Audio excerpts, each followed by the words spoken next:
Hello সকলকে, আমি সঙ্গীতা চলে এসেছি নতুন একটা ভিডিও নিয়ে। আজকে আমি তোমাদের সঙ্গে শেয়ার করব একটা সিম্পল বাট স্টিল গর্জিয়াস একটা মেহেন্দি ডিজাইন। আমি কাজটা করেছিলাম বেশ কিছুদিন আগে, কিন্তু আমার এডিট করা হয়ে ওঠেনি। আমি জানি না আমি এত কিসে ব্যস্ত থাকি যে আমি একটা ভিডিও পোস্ট করতে পারি না। তো কী আর করা যাবে, যখন সময় হবে তখন করব। তো দেখো, আমি এরকমভাবে সিম্পল লাইন টেনে নিয়েছি, তারপরে সেগুলোর ওপরে আমি প্রতিটার সাথে সাথে আমি আরকা করে নিয়েছি।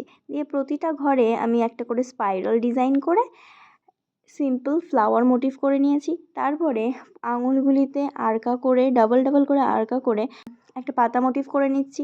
তারপরে সেটার একটা আউটলাইন করে নিচ্ছি, পরে সেটাকে আমি ভরাট করে দেবো। আর যেহেতু আমার প্রতিটা আঙুলেই সেম ডিজাইন খুব পছন্দ, তাই এটাতে আমি প্রতিটা আঙুলে সেম ডিজাইন রাখছি। তো এইটাতেও আমি আগেরটার মতো করে নিচ্ছি। তো তোমরাও চাইলে এটাকে করতে পারো। এটা খুবই একটা সিম্পল অ্যান্ড ইজি একটা মেহেন্দি, দেখতেও অসম্ভব সুন্দর লাগে। আউটকামটা খুব সুন্দর আসে। তো তোমরা দেখে নাও আমার করা এই মেহেন্দিটা তোমাদের সকলের কেমন লাগলো। আর আমার কাজ যদি তোমাদের ভালো লেগে থাকে, তাহলে নিজের স্পেশাল দিনগুলোতে আমার থেকে মেহেন্দি পরার জন্য আমার সঙ্গে যোগাযোগ করতে পারো। আমার করা এই কাজটা তোমাদের সকলের কেমন লাগলো সেটা জানাতে একদম ভুলো না। দেখা হবে নতুন একটা ভিডিওতে। Till then take care, bye by.